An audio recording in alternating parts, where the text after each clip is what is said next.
sorts of my I have to. I want to. The House Committee on Natural Resources, Environment, Tourism, and Outdoor Recreation will come to order. Will the clerk please take attendance? Chair Pohutsky. Here. Representatives Hill. Here. Arbit. Here. McFall. Here. Pies. Present. Martin. Here. Preston. Here. Madam Chair, you have 7 members present. You have a quorum. Thank you very much. Representative Arbit moves to approve the minutes from our previous meeting on February 22nd. Hearing no objection, the minutes are approved. First up, I would like us to take up a vote on an additional committee rule regarding testimony. Just to clarify our procedures, we each have a copy of the proposed rule at our seat.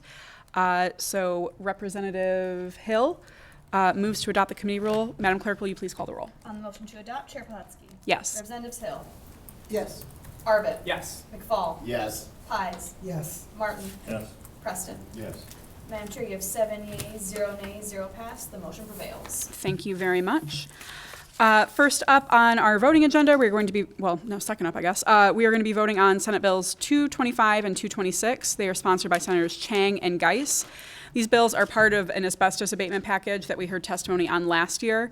Senate Bill 225 is identical to House Bill 4189 that we voted out, and Senate Bill 226 is identical to House Bill 4187 that we also voted out. I do have some cards to read in. Not wishing to speak, supporting the bill, Sydney Hart and Chris Etheridge from Eagle. Not wishing to speak and supporting the bill, Judy Allen from the Michigan Townships Association. Not wishing to speak, supporting the bill, Megan Tinsley from the Michigan Environmental Council.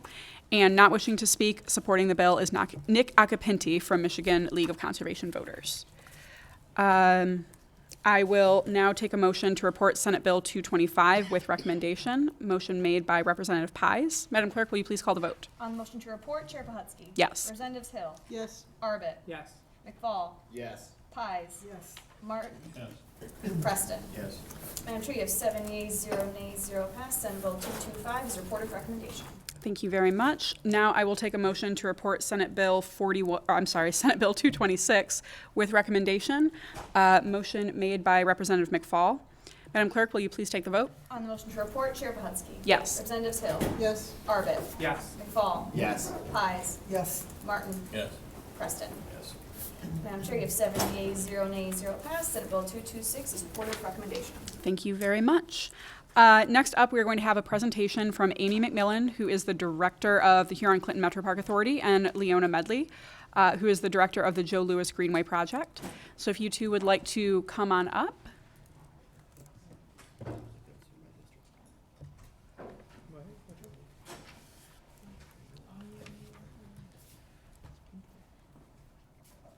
Thank you very much. The floor is yours.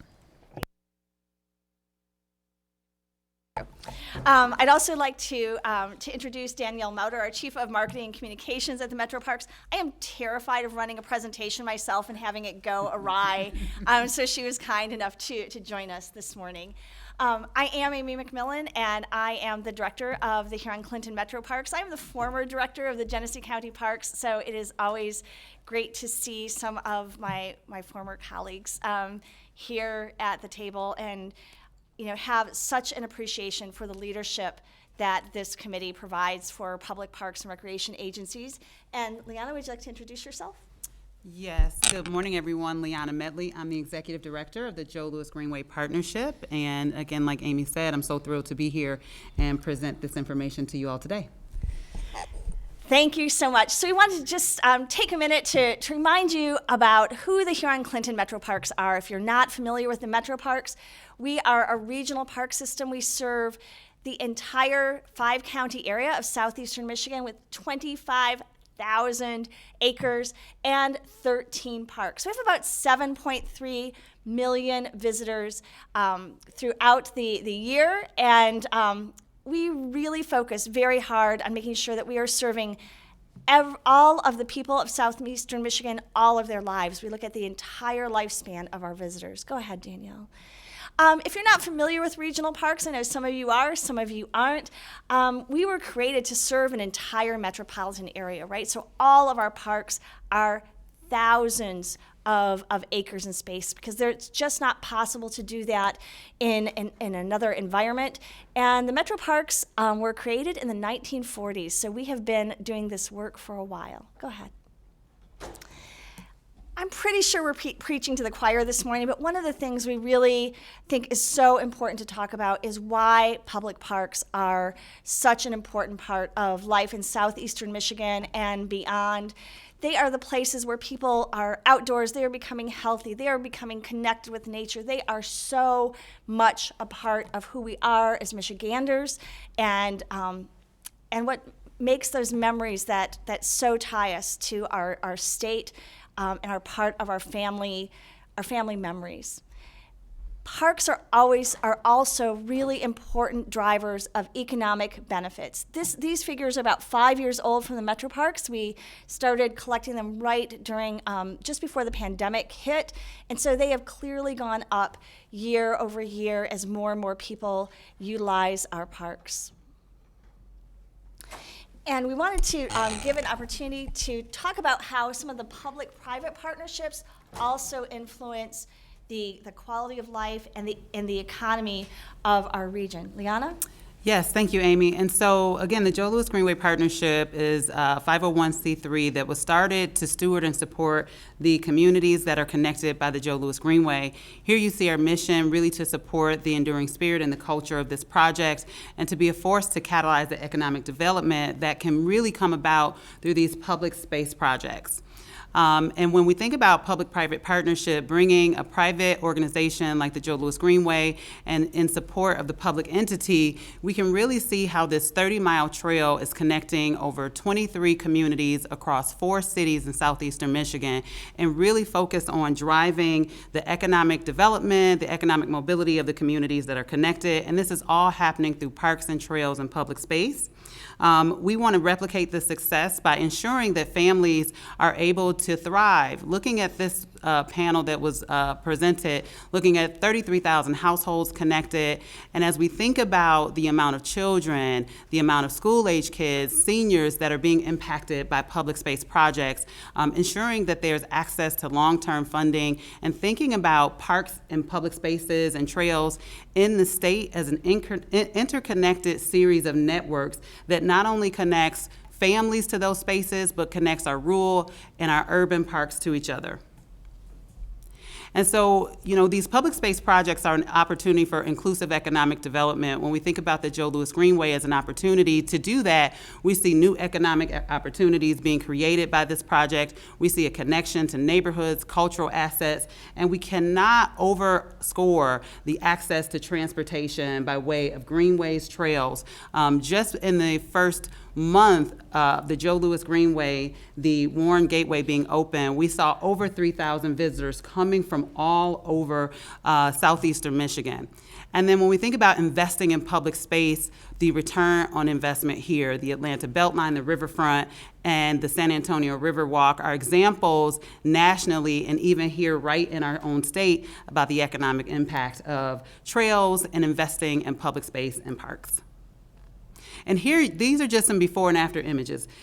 When we talk about the environmental cleanup, the impact on health and wellness, immediate from these communities, and we can start to see here the phasing of the Joe Louis Greenway. You can see families and houses that are being directly impacted by this project, not only in access to greater access to public space, but just the environmental cleanup that they're experiencing by way of this project.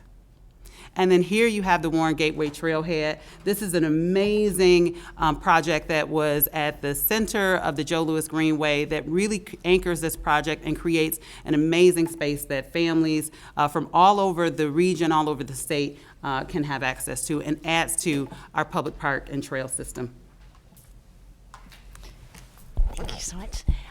So one of the things I know that we have talked about a lot over the course of the last 5 years is that parks are not just these great places to preserve natural resources, but they provide tremendous benefits to park users. They improve our mental health, they improve our physical health, and all of those benefits make their way through society, right? So if you have better physical health and better mental health, your company is likely to have to spend less money on health insurance. And so does this big virtuous cycle.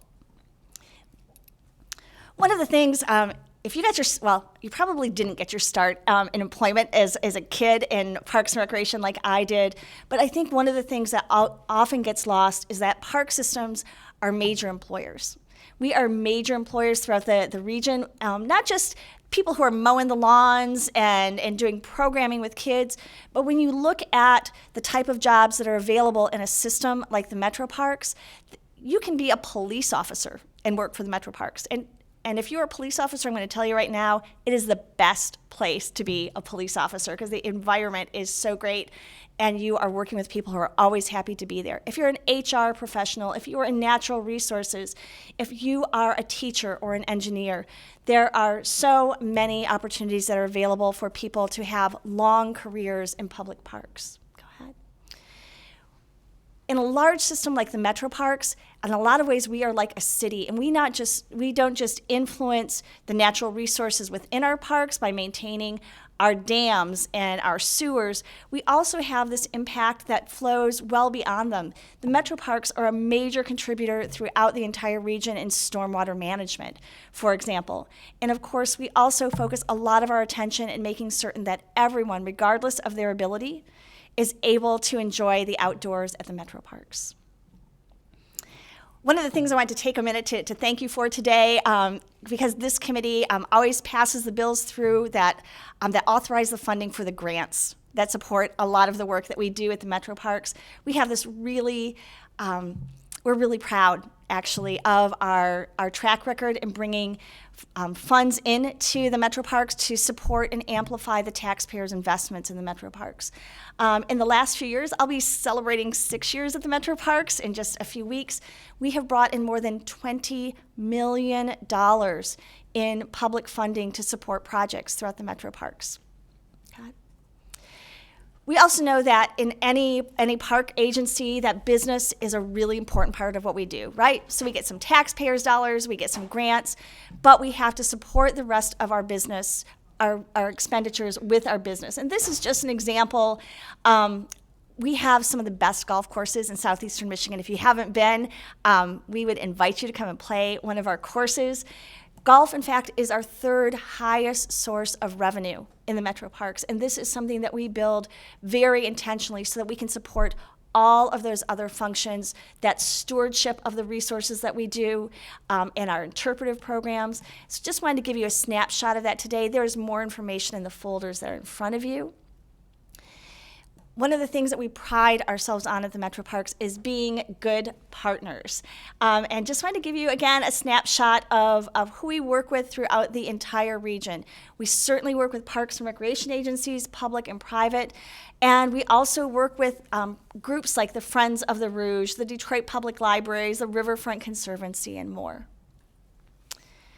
Outdoor education is a key value, a core value at the Metroparks. We have been doing outdoor education since the 50s, actually. We were trying to figure that out this morning. Just last year, we had over 2,000 field trips at the Metroparks, and many of those we fund for ourselves with schools. We delivered 838 programs on site. Over 200,000 students throughout our region are impacted directly by the services that we deliver. We also do a bunch of programs on our own. We have about 1,000 programs and events that take place that we initiate in our parks. We have hundreds more programs that we host in the parks each year, but just in those programs that we do, over 66,000 people came from all over the region to participate in those events. And I have to tell you, this is one of my favorite programs of all time. I'm very proud of it. It is, a few years ago, we undertook a study to figure out how we could influence water safety throughout the region, because in southeastern Michigan, it's dismal. 60% of kids in southeastern Michigan don't know how to swim. If you are a person of color in southeastern Michigan, you are a part of a group of 79% of people who do not know how to swim, and this contributes to drowning throughout our region. So we have made it our business to partner with public agencies and private agencies to flip that statistic. So 5 years from now, instead of 79% of kids not knowing how to swim, our goal is that 79% of kids will know how to swim, and they will have access to this opportunity that is part of living in Michigan. We are the greatest freshwater place on the planet to live, not just the greatest state. And we want to make certain that everybody has access to that. We also have a great commitment, of course, to the outdoors and are very intentional in the way that we manage our natural resources so that we're not just good stewards of our parks, but again, the ecosystem of the entire region and how that influences the quality of life beyond the borders of the metro parks. Like a lot of organizations, we are being very intentional and have established very specific goals around this area. We have links in your packet that can bring you up to date on the work that we are doing in the area of managing climate changes within the metro parks and beyond. These are resources that are available to you to connect both with the Joe Louis Greenway Partnership and with the Metro Parks. And again, as you look in those folders, QR codes everywhere. They will be happy to, we'll connect you back to resources. But you can also reach out to us at any time. We're happy to answer any questions that you have. If you have neighborhood groups that would like to meet us and know more about the work we do, give us a call. We'll be there. So thank you so much for your time this morning. We really appreciate it, and we really appreciate you. Thank you very much. Do we have any questions for either of our presenters? I had one, and you might not be able to answer it right now because I know that the audit is still ongoing. But you alluded to this, obviously during COVID, we saw a lot more people going out to the parks. Has that stayed somewhat steady, or are we starting to see a drop-off with participation? So it has stayed pretty steady overall. We're within about 2 to 3% of where we were during COVID. We also have, the thing that has amazed us most is that our golf business, which had been really flat for a very long time, took off during the pandemic and it has continued to grow. The only way we could put more people on our golf courses is if the days were longer at this point. And in fact, we opened our golf courses last weekend because it was so gorgeous, right? It's the first time we've opened our golf courses that early in over 20 years, and our tee sheets were full. It's amazing. Great. Representative McFall? I don't have a question as much as I have a statement. Actually, two. The golf is great. My husband and my father-in-law are on a golf league at one of the golf courses, so they're out there every Friday. Well, coming up. Okay. So not yet. But the Joe Louis Greenway, I appreciate that they brought that through Highland Park. I'm looking forward to the economic development aspect of that could help spur. So I really look forward to seeing that progress. So thank you very much for presenting on that. Yes, thank you. Are there any other questions? All right. Thank you all very much for taking the time and for all of the really great information. I appreciate it. Having no absent members to excuse and no further business before the committee, we stand adjourned.